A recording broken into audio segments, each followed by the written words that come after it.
Hi everybody, welcome back. And now let's jump into lesson 4, direct and indirect objects, also interjections. Just because interjections like to smush themselves in there anyways. So I figured that would be a good way to put it in. So objectives, you've got to learn how to define and recognize, just as we always do, direct objects, indirect objects, interjections, and imperative sentences. And then you've got to be able to diagram them all. So let's get to it.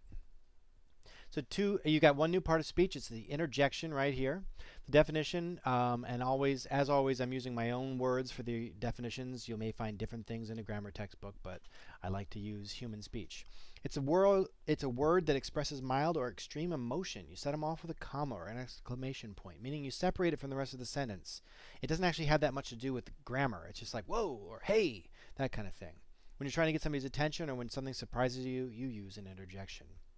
Like, oh, that's weird. See the comma there keeps it separate? Hey, leave that alone! Exclamation point makes it separate.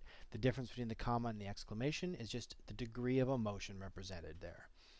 Whoa, let's get out of here. Say, you have a nice dump truck. My son likes the Happy Man in his dump truck. It's a kid's book, so that's been stuck in my head for a while. So those are all your interjections. They start off the sentence, and they are separated with either a comma or an exclamation point. Not too complicated, right? Just kind of remember that they don't have anything to do with the actual grammar. So that's how we'll diagram them too. Direct objects are basically they're what takes the action of a verb. So there are two different kinds of action verbs, transitive and intransitive. We've been doing intransitive verbs so far because we haven't done direct objects. You can't do a transitive verb without a direct object. So intransitive verbs just happen. Dogs swim. Cats eat. Desks sit. Smart people think. I don't know. But it's all just actions that happen to themselves. Johnny runs. Transitive verbs happen to something. The action of the verb transfers. Get it? It moves from the verb to an object. What do I mean? I mean dogs eat food. It's not. You could say dogs eat, in which case eat is an intransitive verb, meaning it just happens. But if it's transitive and it's taking a direct object, food, what do dogs eat? Food. The verb is affecting food. Cats judge. Cats judge dogs. Now we know what cats are judging. It's the dogs. The word dog. The word dogs receives the action of the verb judge. Teachers teach students. So teachers are those who teach. And then what do we teach? Students. So teach, the verb teach, has action taken out on the noun students. An indirect object. Sometimes you do something to something for something else. Does that make sense? Sometimes I write these the way that I think, so I don't actually have that much to say about that yet. But you'll see what I mean. So sometimes, well, let's look at the examples and we'll talk about it more that way. So examples, John gave Susie $1. Now your first inclination will probably be to think that Susie is the direct object. But actually, John didn't give Susie, right? It's not like, here's Susie, take her. That's not what happened. What John gave is the $1. So the action of the verb gave transfers into $. And then who did he give the $1 to? Who did he take this action for? Susie. And it's indirect because it's smushed in between the verb and the direct object. You can also say John gave $1 to Susie, but then you're looking at prepositional phrases. And we'll get into that later too. So there's, of course, with English, there's always about 18 million different ways to skin a cat. And the more you can learn different sentence and phrase structures, the more variety you'll have in your writing and more command you'll have over your language. So this is one particular way of saying it. John gave Susie $1. Susie bought John an ice cream. Susie did not buy John, right? I mean, he's not for sale, probably. Susie bought an ice cream cone and then she gave it to John. So the reason she bought it was for John. So direct object of bought is ice cream cone, and indirect object of it is John. So if I were drawing arrows, I'd say, boom, and then that goes back right there. Duty told Marcus a secret. Duty's my dog. So Duty told, what did he tell? He told a secret. He didn't tell Marcus. He told a secret, and then he told it to Marcus. So there's your indirect object right there. An imperative sentence. Aha. An imperative sentence is some kind of command. This can be confusing because the subject is implied. There's a bunch of different sentence structures. Well, there's like 4. There's declarative, where you're just like saying, this is what it is, like a dog, like those John gave Susie $1. That's a declarative sentence. We're just making a statement. This is what it is. All three of these are declarative. Interrogative is where you're asking a question, and exclamatory is basically when you're either making a command or making a statement, but really excitedly with an exclamation point.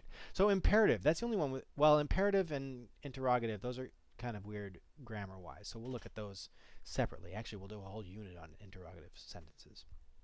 But the subject is implied, meaning you don't actually say the subject. When you give a command, you don't say, I mean, you can, but you often don't. Slow down. Stop that. Please pick up the trash. Hey, leave me alone. Notice there's no subject in any of these sentences. We don't know who's going to slow down. We don't know who's going to stop that. We don't know who we're asking to pick up the trash. We don't know who we're asking to leave me alone because the subject is implied. And that's perfectly acceptable grammar when you're issuing a command like that in an imperative sentence. So when you diagram it, we'll look at, we'll start back at the beginning again with interjections. Because an interjection has no grammatical relationship to the sentence, it goes on its own line above. So if I said, hey, hey, stop that. Hey goes here. Stop that. Stop goes here. No, just kidding. Hey goes here, and then I would have an implied you goes here, and stop goes there, and then direct object to stop that. But anyways, interjection, subject, verb. We'll look at the examples better. When you have a direct object, it goes right after the verb, because it doesn't hang off it. It's not modifying the verb. It's not telling you how, why, where, when, or to what extent. It's telling you what. And what's tend to be on the line here. It's a noun. A direct object is always going to be a noun or a pronoun or a phrase acting like one. But we'll get to that later. Let's just focus on nouns and pronouns for now. So subject, verb, direct object. The indirect object, you always have to have a direct object there when you're using an indirect object, and it hangs below. So John gave Susie $1. John gave Susie $1. Imperative diagram, you, verb. So instead of a subject, you literally always just write in parentheses you. Like the rest of these have been just templates, but this one you actually really just write in you because it's the implied you is what we call it. So let's try it. I'll do some. In fact, actually, you know what? Let's do it the same way as we did last one. I'll give you a second to pause, try and think it out yourself, and then I'll show you, and then unpause it, and I'll show you how to do it. So, hey, leave that cat alone. Okay. Pause now, try to do it. Okay, we back? Now let me try and get that through. So, back in my old Photoshop, line. First thing, what's the subject? Hey, leave that cat alone. The subject is implied you. Leave. And then what are we leaving? Direct object, cat. What cat is it? That cat. So we hang that off because it's an adjective describing the direct object. And then where are we leaving it? Alone. Alone doesn't actually, you might think alone would modify cat, but it doesn't because it doesn't tell you what kind of cat it is. It tells you where to leave it. And then we have the interjection there at the top. Hey. Good. Again. That's what my son, Marcus, who is 2, says. Again. Again. He says that so much. Oh, that hurt. Ouch, Charlie. That really hurt. Okay. Oh, that hurt. So, 3 words. What's our subject? Is it oh, is it that, or is it hurt? I bet you it's that. That's a pronoun, remember? Sometimes we use it as an adjective. We say like that cat, but if you say give me that or that hurt, it's acting as a pronoun by itself. And what did that do? That hurt. And then, oh. Because the interjection doesn't actually have anything to do with it. It's just a little bit of an emotional kind of thing like, hey, why'd you bite me?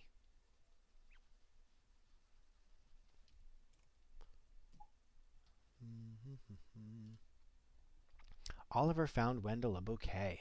Okay, so first we always go through, what's being done here? Found, right?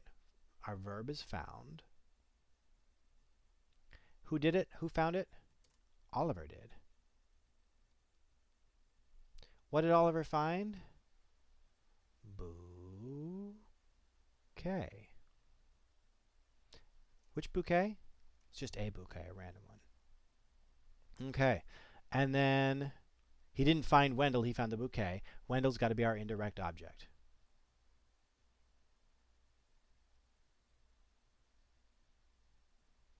Boom. Indirect object, direct object. And remember, in case you hadn't noticed, the line for direct object is only halfway. It does not go below here. It doesn't go all the way through. Only the line between subject and verb goes all the way through the main line. Again. Give Ella your slippers. Okay, let's do it. What's being done? Give, right? Give. Who's giving? We don't know.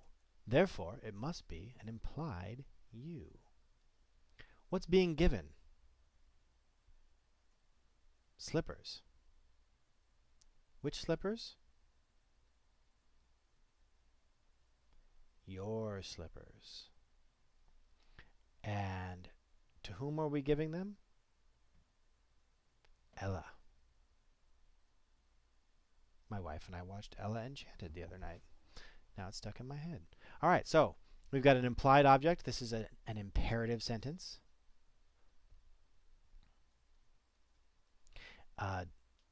Verb, direct object, adjective modifying the direct object, and the indirect object, proper noun, Ella. Did you get that? I mean, before I did it, did you get it? Remember, you're going to have a quiz on this next week, so try and do them yourself. John and Isaac sent Teddy an irritable wombat. Okay. All right. So the first thing, look at that. John and Isaac, we've got a compound subject. So we do that and bring it down here.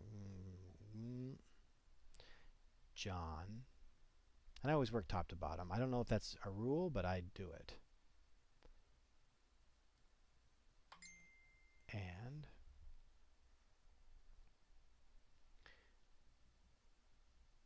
all right, John and Isaac, what did they do? They sent. What did they send? Did they send Teddy? Nope. They sent a wombat. Sent wombat. What kind of a wombat? It's an irritable wombat. So we've got our article and adjective.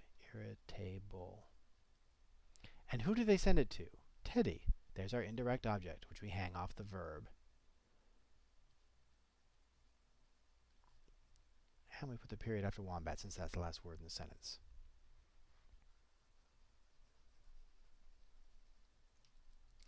All right, I think we're almost done.